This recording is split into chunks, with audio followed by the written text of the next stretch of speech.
Your senator or House of Rep members play a bigger role in your future than you think. They make the laws, approve the budgets, influence education, infrastructure, even how much your business is taxed. They can check the president, but that's only if they're doing their jobs. Sadly, many aren't. And worse, some have been there for decades, more than 2 decades. Nicholas Mutu has been in the House of Reps since 1999. That's 26 years. Ahmed Lawan, the former Senate president, has also been there since 1999, 26 years. Eyinaya Abaribe has been a senator for 18 years. And there's more. The question is, what have they done to stay that long? What bills have they sponsored? What change have they brought to their constituency? If we don't ask, we'll keep re-electing names without records. When most people go to the polling booth, they vote for president and then they click the same party all the way down without knowing a single name or what the person stands for. That's how the same faces keep returning. No questions, no accountability. In 2027, we must change how we vote. Not just at the top, but especially, most especially, the 109 senators, the 360 reps, and the thousands of state assemblies. But this is also a message for INEC, or to INEC. First, we want the photos of candidates on the ballot box, so people vote for individuals, not just parties. Second, it's time for term limits. If governors and presidents serve for 8 years, lawmakers should do the same. The Senate isn't a retirement home. Democracy needs fresh faces, fresh eyes, fresh energy, and fresh thinking. It's time to make the legislature work for the people again. Gen Zs, to all my people out there, this is our challenge to you. I know you people are doing your 30 days challenge, but this is a new challenge. Know your reps.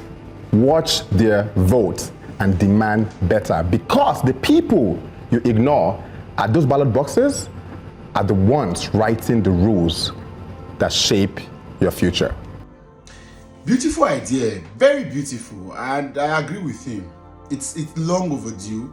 We need to start to look into all of these things, especially with the National Assembly. A lot of people have no business being in the National Assembly, and it shouldn't be a retirement plan for anybody.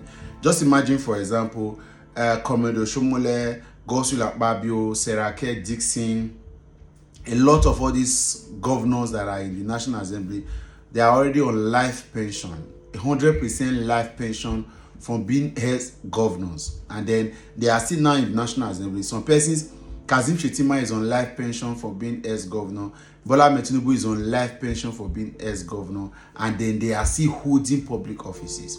They are greedy enough, unaccountable and irresponsible enough not to have at least removed that life pension, but greed will keep them. So it's a whole lot. But now this is where the catch is. You go dey pray na God will help country wey be say the people wey dey expect to solve your problems, na dem be the problems, because all of the things he has listed and charged INEC for, right, they are actually not in INEC's hands to solve. They are part of the Electoral Act that we need to have the National Assembly to fix. All of this is there INEC. So imagine the state where we dey, where we be say the solution wey we dey seek dey only the hands of the people wey dey cause the problem. So it's and then it's almost hopeless. But you see, as Nigerians, I can tell you for free, we will not allow hopelessness to take, because when hopelessness take charge, desolation and despair will come, and that is when these guys have charade. They begin to dance and they are happy to hear that you are hopeless. Now, the most important thing is that first and foremost, as Nigerians, we need to agree that we have been chasing shadows. Electoral reforms will be one of the most important things we need to focus on. And as Nigerians, all of us need to agree. So all of these pockets of protest, pockets of problem, all of this, we can sum it up to say one key thing we should do for 2027 is to have a free, fair, credible elections. And one way to commit to access to that is to commit the National Assembly. So what is the strategy? Strategy now is to begin to ask our representatives, both the senators and House of Rep, to focus on electoral reforms. What are the areas we noticed in the last elections that we should cover as loophole? What are the things we need to protect? What are the things we need to avoid? What are the things we need to fix? Now, if that is in view, the next most important thing from us is to now say, if our senators, our House of Rep members are not pushing for this cause, then we begin to record them. And don't wait.